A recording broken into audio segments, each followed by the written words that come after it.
Terima kasih buat Bapak dan Ibu Gembala yang sudah menyediakan waktu untuk kami bisa melayani di sini. Terima kasih. Sebetulnya yang melayani bukan saya, Pak. Yang melayani Ibu Gembala saya. Kami mewakili dari GBI RMK Permata Buana Jakarta, ya. Tapi yang sudah nggak usah lihat hamba Tuhannya, nggak usah melihat yang pembicaranya, tapi lihat kami punya hati melayani di sini. Saya memang bilang ke Erna, pingin melayani di sini gitu ya. Nggak taunya maksud saya melayani di sini bersama dengan gembala kami gitu. Tapi nggak taunya dia nggak bisa, dia berhalangan dan dia harus pulang kemarin setelah kami melayani di beberapa tempat. Kemarin persekutuan hamba-hamba Tuhan dan keadulan ya, ODGJ, terus ke biasa ke anak-anak kami di Lentera ya. Saya spesialis, sebetulnya saya bukan spesialis, bukan pelayanan yang di mimbar ya. Saya itu spesialisnya pelayanan ke penjara-penjara. Jadi saya di situ ya, saya sudah 10 tahun lebih melayani di penjara, di lapas wanita dan khususnya di lapas pria di Tangerang ya. Setiap bulan saya ke sono, kadang saya bukan saya, tapi saya menugaskan hamba Tuhan yang melayani di sana. Luar biasa saudara. Kita belajar komitmen melayani ya. Saya melayani sudah 10 tahun lebih. Dari mereka yang kebanyakan yang saya layani ada orang-orang yang hukuman berat, yang narkoba gitu ya, yang kena hukuman mati, hukuman 10 tahun, 15 tahun, 20 tahun, seumur hidup gitu. Yang saya layani beliau-beliau yang kelas berat ya, nggak takut. Ada yang bilang, saya nggak mau melayaninya penjara, takut serem enggak kayaknya ya. Tapi enggak saudara, nanti kalau ada yang ke Jakarta mau ikut melayani silahkan hubungin saya ya. Tapi hari ini saya enggak berbicara soal itu. Hari ini saya mau mengajak setiap kita untuk kita tahu apa arti daripada sakit hati ya. Arti daripada sakit hati, kepahitan ya, dan kawan-kawannya gitu ya. Saya memperkenalkan diri dulu sebentar. Saya ibu dari 2 anak, laki dan perempuan, dan saya oma dari 5 cucu. Di Tuhan. Suami saya sudah pulang dulu, dipanggil Tuhan ya. Jadi Tuhan masih kasih saya kesempatan untuk saya masih bisa melayani ya. Terima kasih buat waktunya. Sekali lagi kami ada di sini semua karena kemurahan Tuhan.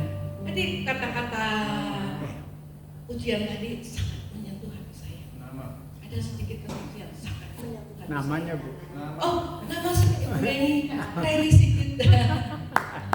Selamat datang. Salam kenal, saya Ibu Reni ya, nenek dari 5 cucu ya.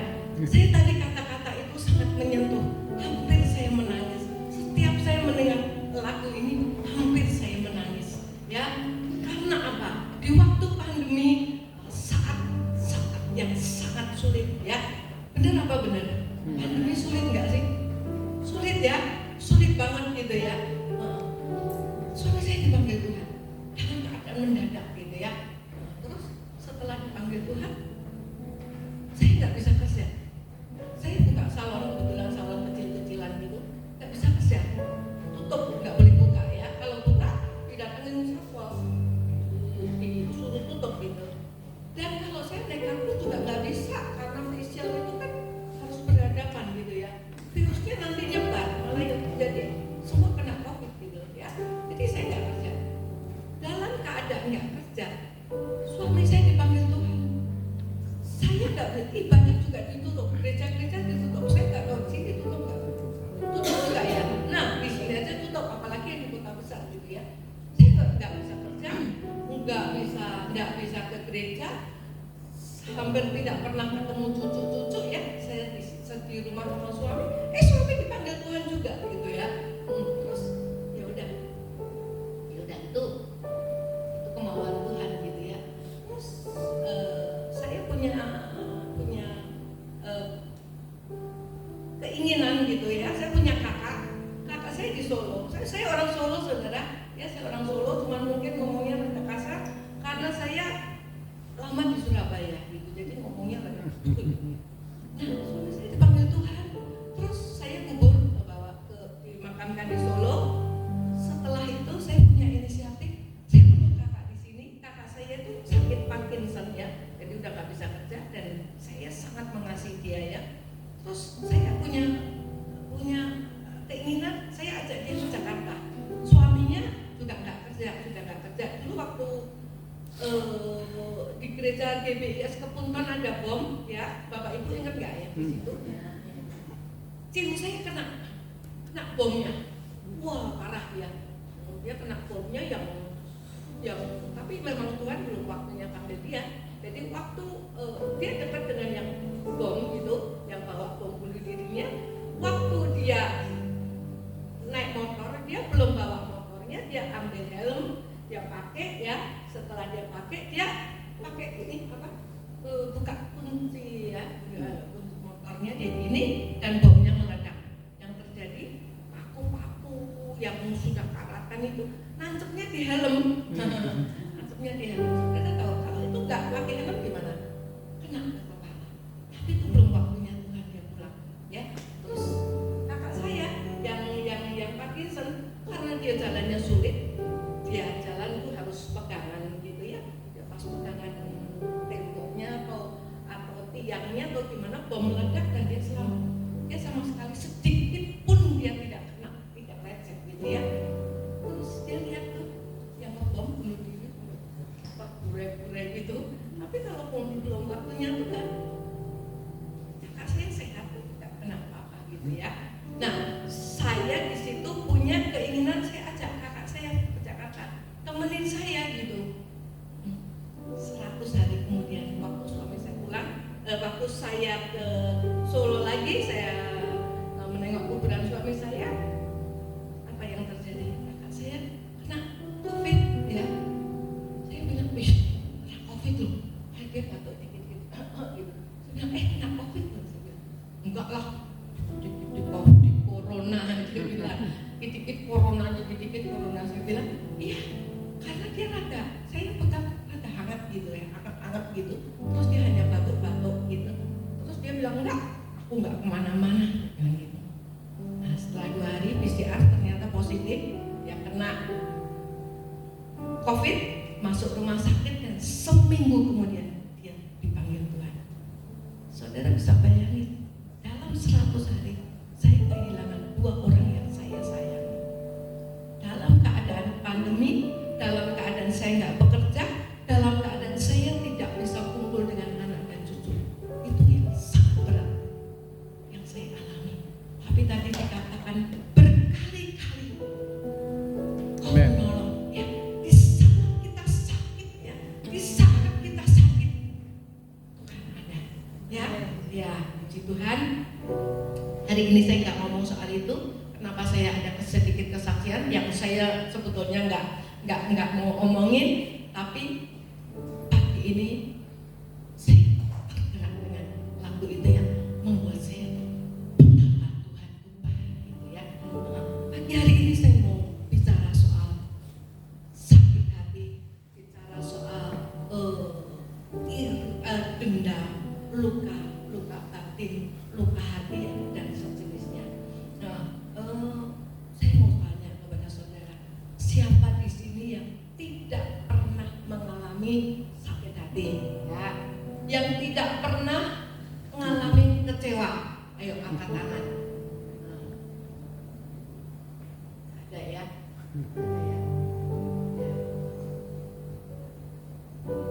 Pagi hari ini, ya, saudara. Siapa yang nggak pernah ngalami? Semua pasti ngalami, ya. Kita nggak mungkin sakit hati dengan orang yang penjual pedagang keliling gitu. Pernah nggak ngalamin sakit hati gitu? Enggak kan ya? Dendam dengan tukang yang di perempatan gitu, pertigaan yang yang ngatur-ngatur jalan, enggak ya? Yang sering menyakiti hati kita itu siapa sih? Orang dekat kita. Benar apa benar? Mungkin suami kita, atau istri kita ya, atau anak kita ya, atau saudara kita. Semua pasti pernah mengalami gitu. Dan pagi hari ini kita belajar untuk kita bisa mengampuni, untuk kita bisa memaafkan ya. Kenapa saya bicara pagi hari ini tentang kepahitan, tentang kecewa? Karena saya lihat begitu banyak orang sakit cancer ya, sakit tulang, sakit setiap hari, sakit kepala ya. Ada loh, setiap hari itu sakit kepala terus gitu ya. Ada juga orang yang setiap hari itu sakit lambung ya, sakit lambung. Setelah saya kan sering konseling ya dengan orang-orang yang sakit gitu ya. Setelah saya korek, kebanyakan mereka sakit luka batin ya, sakit hati, dendam ya, yang dia nggak bisa ngampuni gitu. Ada satu contohnya besan saya ya, almarhum ya. Dia orang yang dia bilang apa? Mampu saya bilang, mami itu orang yang tidak pernah mau mengampuni. Bayangin. Makanya kita bersyukur ya kalau kita anak Tuhan, kita kenal dengan Yesus, yang Tuhan Yesus sendiri katakan apa? Mengampuni apa? 70 kali? 7 kali ya. Kalau ini besan saya belum dalam Tuhan, dan dia bilang apa? Nggak bisa. Orang salah, ya udah salah, nggak bisa dimaafkan ya. Dan dia selalu punya apa? Dendam, punya luka batin yang dia nggak bisa keluarin gitu. Dan yang terjadi apa?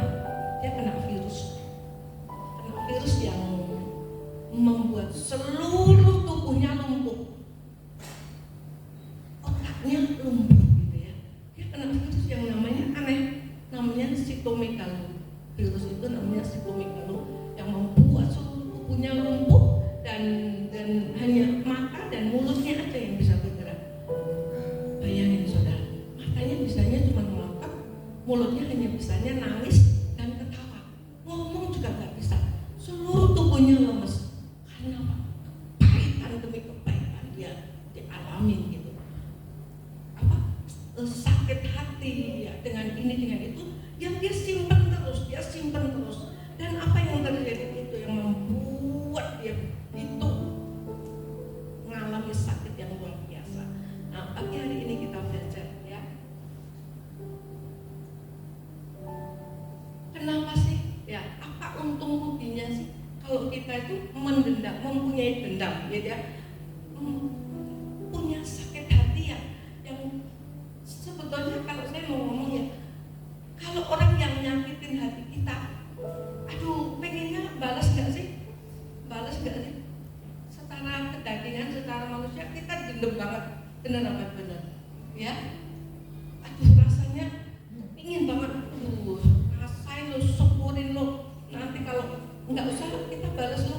Kalau ada sesuatu yang namanya sesuatu, kita pasti syukurin dia. Betul apa betul? Kalau bukan dalam Tuhan. Tapi luar biasa, Tuhan berikan kepada saya satu ayat yang membuat kita jadi kuat ya. Kenapa? Ada di Ibrani 10 ayat 30. Kita mau baca bersama-sama Ibrani 10 ayat 30 dan 31. Kalau ada yang sudah ketemu, kita bisa minta tolong dibacakan Ibrani 10 ayat 30 dan 31.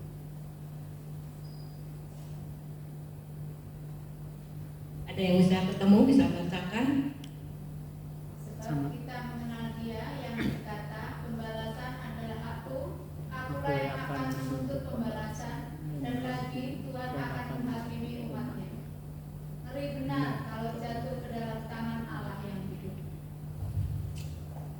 Mungkin kita mau baca bersama-sama ya, biar iman firman ini menjadi rema buat kita pagi hari ini, yang masuk ya, yang masuk di hati kita, masuk di pikiran kita ya, firman pagi hari ini. Ibrani 10 ayat 30. Kita mau baca bersama-sama. 2, 3. Sebab kita mengenal Dia yang berkata, pembalasan adalah Aku. Akulah yang akan menuntut pembalasan, dan lagi Tuhan akan menghakimi umatnya. Ngeri benar kalau jatuh ke dalam tangan Allah yang hidup. Jadi jelas ya, dikatakan di firman Tuhan, kalau kita punya sakit hati ya, kita punya dendam dengan seseorang ya, itu kita serahin saja kepada Tuhan. Karena di sini Tuhan sendiri berkata, pembalasan adalah Aku ya. Akulah itu siapa? Bapak ya, yang akan menuntut pembalasan ya, dan Tuhan akan menghakimi umatnya. Di sini jelas dikatakan ngeri benar kalau jatuh ke dalam tangan Allah yang hidup ya. Yang pertama itu pembalasan adalah hak Tuhan. Jadi kita harus mengampuni orang-orang yang mengecewakan kita ya. Yang kedua, dengan membalas dendam berarti kita tidak mengampuni. Kenapa? Karena Tuhan sendiri sudah mengampuni dosa kita ya. Sedangkan Tuhan sendiri itu menjadi teladan, Dia mengampuni orang-orang yang telah mencelakai Dia ya. Nah, Matius 6 ayat 15. Ada yang bisa bacakan? Erna tolong. Matius 6 ayat 15. Ya. Ya, tetapi kita baca bersama aja. Tetapi jikalau kamu tidak mengampuni orang, Bapamu juga tidak akan mengampuni dosa-dosa kita. Ya, jadi jika kita tidak mengampuni, tidak memaafkan orang-orang yang menyakiti hati kita ya, yang menaruh dendam ya, kita menaruh dendam kepada dia, Tuhan juga tidak akan mengampuni. Kemarin waktu saya ada tantangan, saya doakan orang-orang yang di dalam penjara ya, saya bilang kita maju ke depan, siapa yang minta didoakan, siapa yang punya dendam, siapa yang punya kecewa, siapa yang punya sakit hati, hampir semua tuh, hampir semua minta didoakan. Saya bilang mungkin ada orang-orang yang menjebloskan Anda ke penjara. Mungkin Anda dengan kecewa dengan mereka polisi atau siapa yang mukulin ya. Mereka kalau di dalam itu kadang bisa dihajar, disakitin gitu ya. Saya bilang lepaskan pengampunan. Terus saya berkata begitu ya. Aduh begitu banyak sampai mereka teriak gitu. Mereka teriak begitu banyak sakit hati ternyata ya. Enggak di luar, enggak di dalam, begitu banyak orang yang sakit hati. Untuk melepaskan pengampunan memang susah. Tapi Tuhan sendiri sudah mengampuni kita. Kita minta sama Tuhan ya. Kita minta sama Tuhan untuk kekuatan bisa mengampuni itu ya. Kita minta kekuatan dari Tuhan. Bagaimana sih caranya? Yang pertama ya, minta kepada Tuhan untuk kuasa mengampuni ya. Kadang tuh kita kalau doakan orang untuk mengampuni, kadang orang bisa teriak nggak bisa. Tapi saya bilang bisa mengampuni, bisa ya. Kita minta kekuatan dari Tuhan. Seberapa berat pun bersama Tuhan tetap bisa. Minta kemurahan Tuhan ya. Roh Kudus akan memampukan ya. Jangan sampai kita memendam api dendam itu dalam hati kita ya. Berbahaya banget, sangat-sangat berbahaya banget ya. Bisa jadi penyakit. Ada seorang baru-baru ini ada seorang yang meninggal, mati suri ya. Dan dia dalam Tuhan, udah dalam Tuhan. Dia mati suri. Terus malaikat datang kepada dia. Ini kejadian sungguh ya. Malaikat datang kepada dia dan malaikat bilang kepada dia, kamu sebetulnya belum waktunya meninggal. Kamu sebelumnya belum waktunya untuk datang menghadap Tuhan. Tapi kamu itu sakitmu itu karena sakit kamu terlalu banyak dendam. Kamu terlalu banyak menyimpan sakit hati. Kamu terlalu banyak mempunyai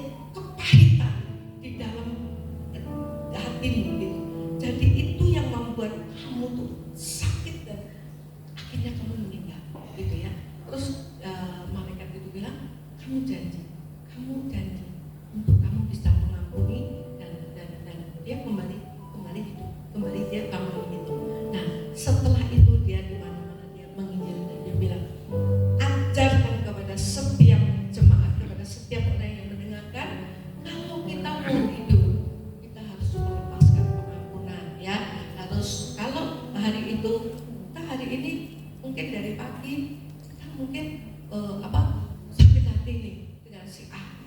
Tadi di gereja ya, saya udah ngajak senyum ke orang itu, ibu pendeta ngajak senyum ke ibu pendeta, ibu pendetanya mama lengos ya, padahal ibu pendetanya nggak tahu, nggak sadar gitu ya. Atau mungkin saya tadi udah jalan ketemu dengan si A, aduh dia tuh nyakitin banget ngomongnya, waduh kamu tuh kok sekarang gemuk banget sih gitu. Nah perempuan kalau dibilang gemuk banget nggak suka ya, bisa sakit hati tuh, bisa jadi kepahitan. Nah ada hal-hal begitu yang membuat hati orang jadi nggak enak, jadi disimpan gitu ya. Nah ada lagi nih, belum nanti mertuanya ngomong yang nyakitin, belum nanti suaminya ya. Suami tuh kadang dia merasa ya udah dekat dengan istri gitu ya, namanya juga udah hidup bersama gitu ya. Tapi kadang secara tidak sadar suami sering nyakitin hati kita. Bener nggak bener? Ya istri juga begitu ya, kadang juga sering menyakitin hati suami yang mereka tidak ada rekonsiliasi lagi, tidak ada pemberesan gitu ya, dan yang terjadi disimpan.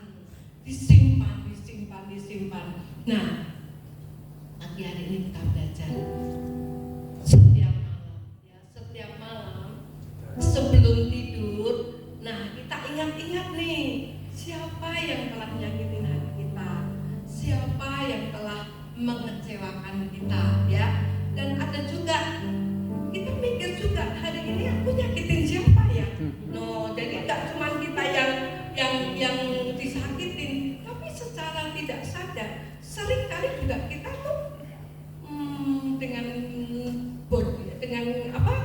kata-kata kita ya, dengan perbuatan kita, dengan tingkah laku kita juga bisa menyakitin orang lain gitu. Jadi kalau malam ya kita mau yuk belajar. Setiap malam kita bilang sama Tuhan, aku mengampuni orang tadi si A yang nyakitin hatiku Tuhan. Ya, kita sebut aja siapa aja, aku mengampuni karena Engkau terlebih dahulu mengampuni aku Tuhan, gitu ya. Nah, demikian juga Tuhan, aku mungkin ada kata-kata atau perbuatan atau tingkah laku yang menyakitin orang lain yang aku sadar maupun yang tidak aku sadari gitu ya. Saudara, kita tiap malam kita minta begitu, kita minta pemberesan. Gak usah minta apa-apa sama Tuhan kalau malam, minta pemberesan aja. Dan sesudah itu kita mengucap syukur ya. Mengucap syukur itu perlu, karena Tuhan sendiri perintahkan apa?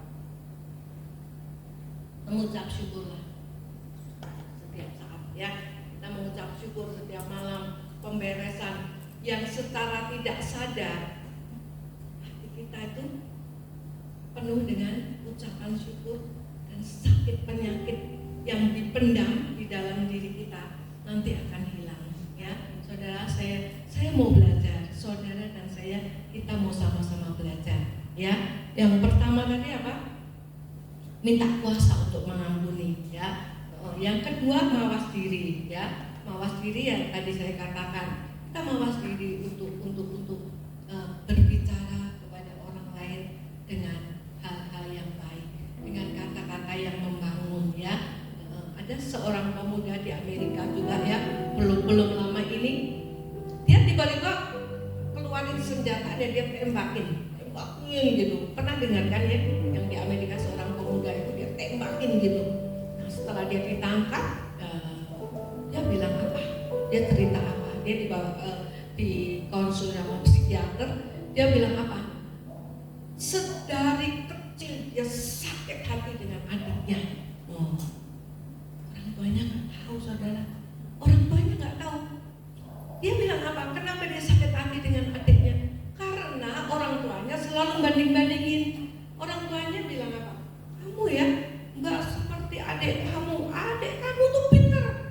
Adik kamu itu baik. Adik kamu tuh nggak pernah melawan gitu. Kamu tuh nakal. Kamu tuh sering melawan orang tua. Kamu tuh goblok gitu. Jadi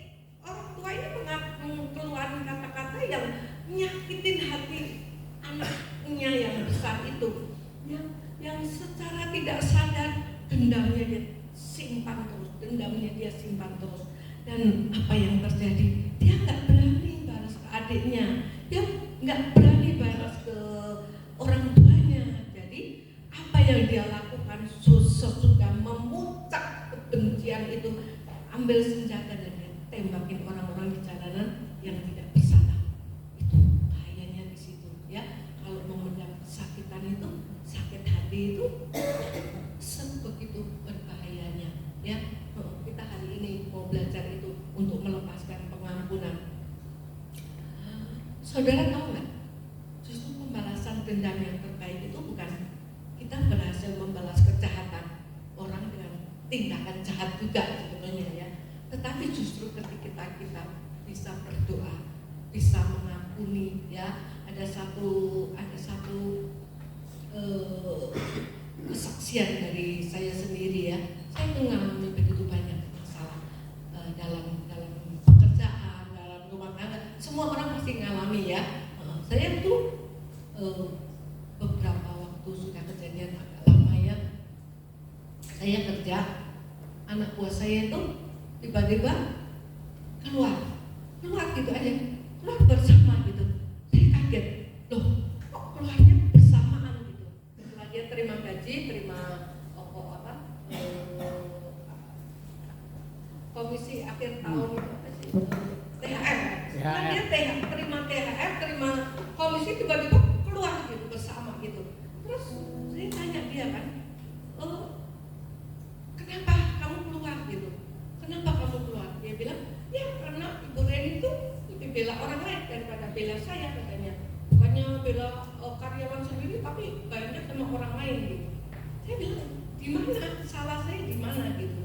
Aduh, kalau mau diceritain panjang gitu. Ceritanya itu saya bela, ceritanya itu anak buah saya itu korupsi gitu ya, dan ketahuannya dari orang lain gitu. Terus saya sih udah memaafkan dia karena saya sering pelayanan, saya tinggal dan mereka kerja sama untuk korupsi. Terus saya ya sudah, saya maafin dia gitu. Tapi apa yang terjadi? Dia nggak terima, dia dendam dengan orang yang kasih tahu saya itu gitu. Dia dendam dan saya bilang kamu jangan dendam sama dia karena dia sebetulnya bukan mau ngelaporin gitu kan ya. Singkatnya mereka keluar dan saya pikir ya sudah, kalau dia keluar ya sudah.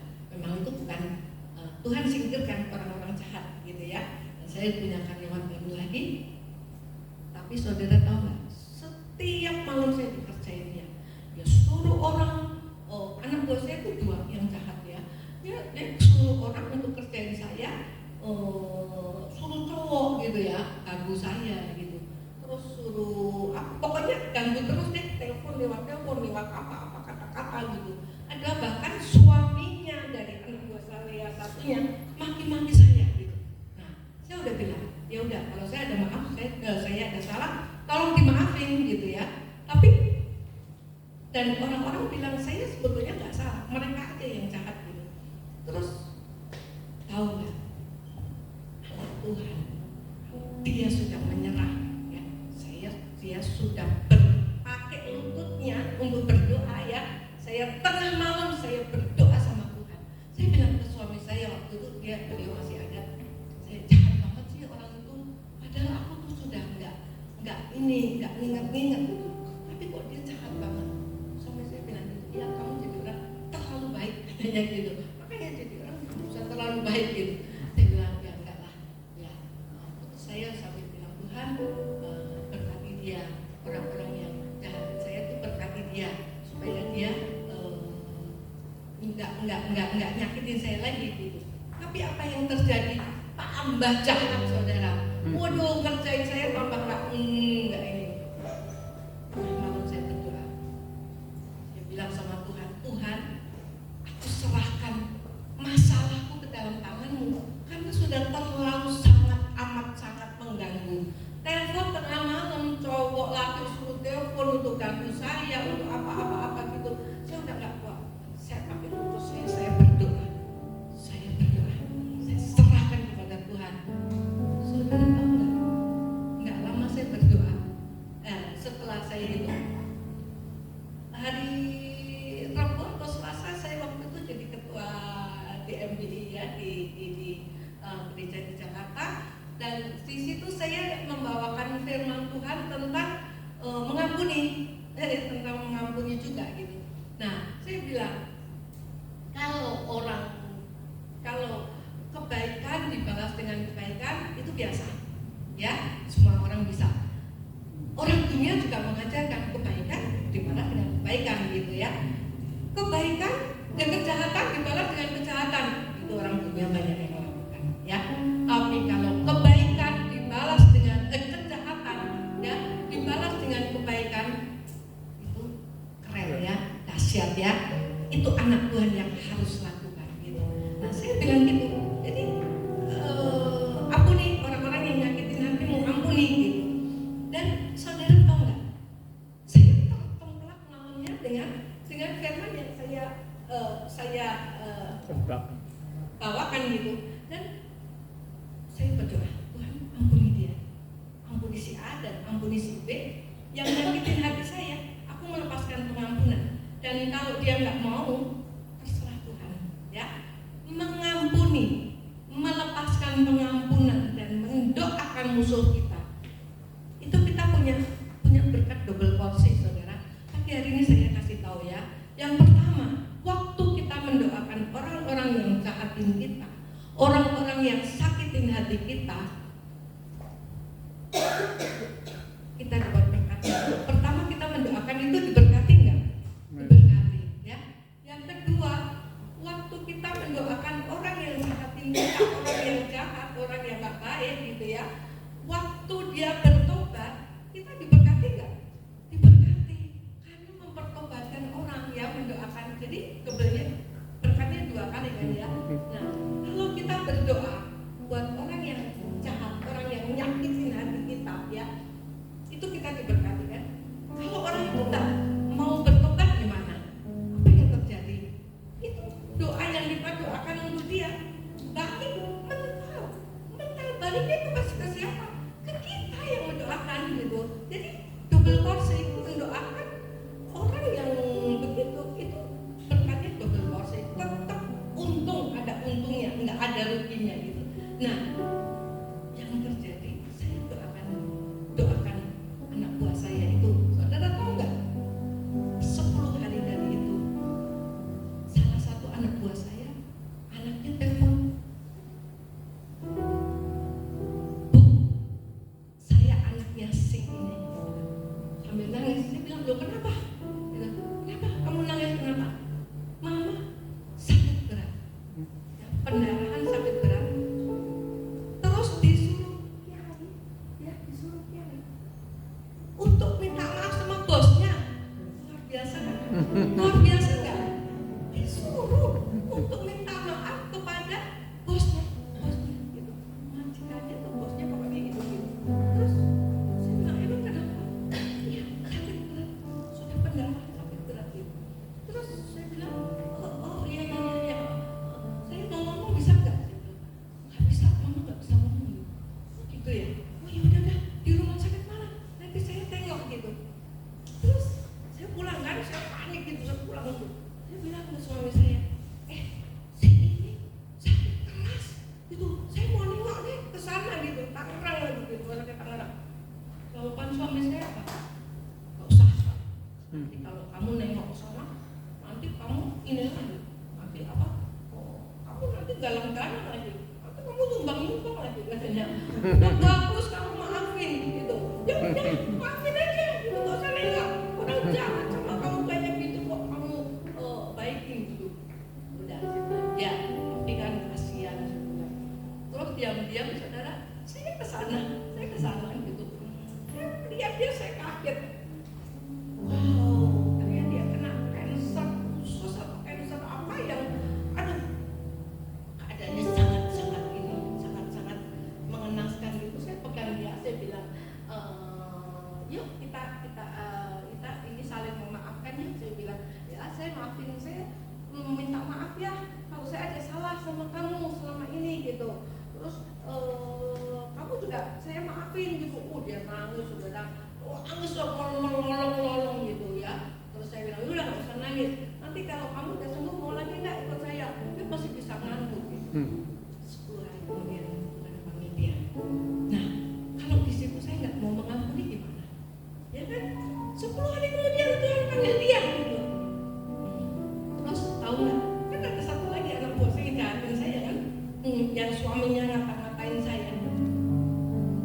ampuni dia, saya maafin dia, saya berdoa berkati dia. Tapi karena dia masih jahatin saya, apa yang terjadi? Saya dengar lagi Mbak Reni katanya panggil saya, salah satu anak buah saya, dia bilang, salah satu teman saya, dia bilang, si ini suaminya si ini yang dulu musuhin Mbak Reni, dia bilang sekarang gagal ginjal. Gagal ginjal. Nah, berapa lama istrinya telepon saya, baik-baikin saya yang itu, nggak berapa lama saya mendengar meninggal juga gitu. Itu bukan saya bilang saya sakti, enggak ya. Saya cuma mau bagikan berkat di sini bahwa mengampuni orang-orang yang jahatin kita, mendoakan orang-orang yang telah menyakitin hati kita, siapapun itu berkatnya double porsi. Ya, jangan pernah punya kita dendam, jangan pernah punya kita sakit hati, apalagi kita berkeinginan untuk balas. Ya, saya ingat ada satu cerita ya, seekor ular ya, seekor ular itu dia lewat gitu ya, lewat, dia kena gergaji gitu. Wah, si ular ini marah banget gitu ya, waduh, bisa melukai saya gitu. Ular ini ngebalik, dia gigit gergajinya gitu. Lah, gergaji kok digigit, yang terjadi apa? Luka semua kan, udah luka kena hati. Nah, kalau habis dia sebetulnya kena gergaji sedikit, dia pergi ya udah. Tapi karena dia punya dendam, dia sebel, dia mau balas gitu ya, si gergajinya digigit. Dan yang terjadi apa? Mulutnya berdarah-darahan.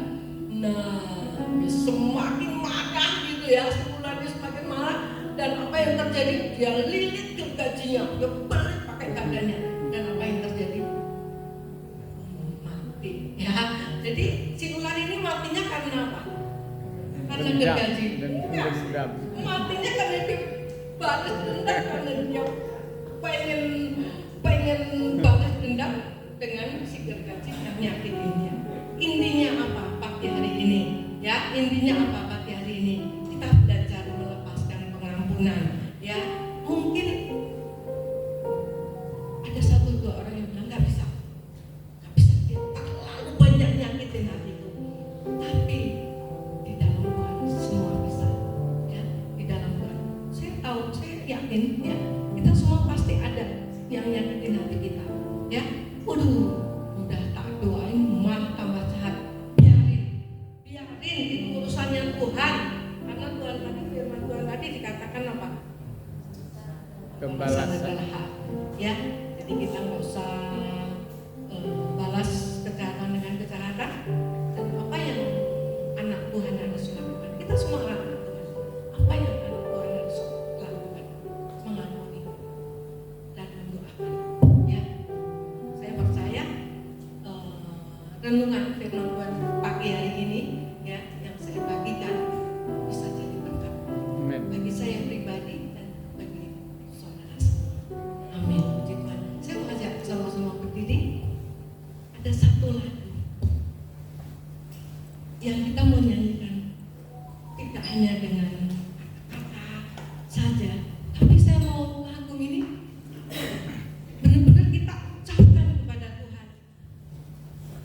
Kita katakan kepada Tuhan dengan sungguh-sungguh.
akhirnya dan didapati apa?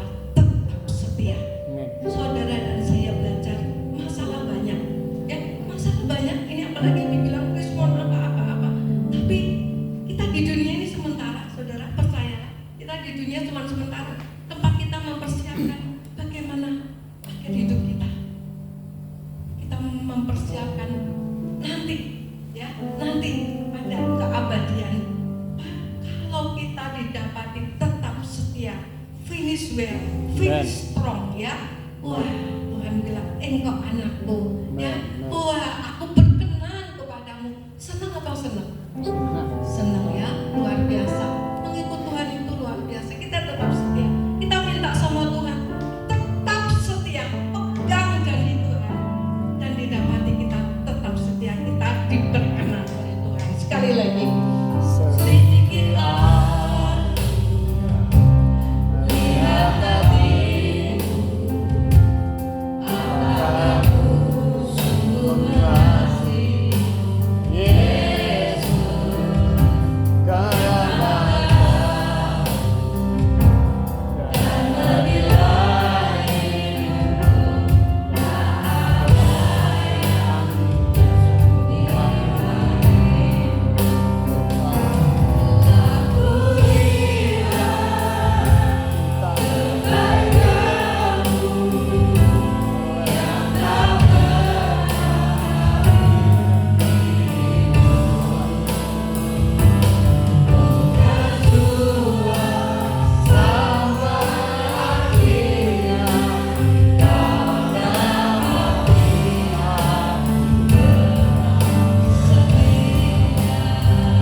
Tapi kami mau Tuhan, firman-Mu pagi hari ini membukakan mata hati kami untuk kami bisa melepaskan pengampunan kepada orang-orang yang menyakiti hati kami. Oh Tuhan, kami mau Tuhan, hati kami dibersihkan dari kebencian, hati kami dibersihkan dari dendam, hati kami dibersihkan dari hal yang buruk. Kami mau Tuhan, hati kami bersih sehingga kami boleh layak datang kepadamu. Oh berkat-berkat boleh turun atas kami, sakit penyakit kami boleh disembuhkan di dalam nama Yesus. Kami percaya kami punya Tuhan yang luar biasa, kami punya Allah yang dahsyat, kami punya Yesus yang luar biasa. Kami bangga Tuhan, kami ada di tempat ini, kami bangga Tuhan. Kami bersyukur kami lain dengan orang dunia. Kami mencari Engkau karena Engkau terlebih dahulu mengasihi kepada kami. Terima kasih Bapa, terima kasih memberkati hamba-Mu yang melayani di tempat ini. Siapapun tidak terkecuali, oh Tuhan, anak-anak-Mu yang setia ada di sini. Mereka yang melayani, mereka yang setia datang. Oh Tuhan, mereka yang setia memberi perpuluhan, mereka yang setia menabur. Tuhan balas mereka dengan berlipat-lipat kali ganda. Kami percaya apa yang kami lakukan tidak akan sia-sia. Tuhan ajarkan kepada kami semua Tuhan untuk tetap setia sampai saat datang Tuhan.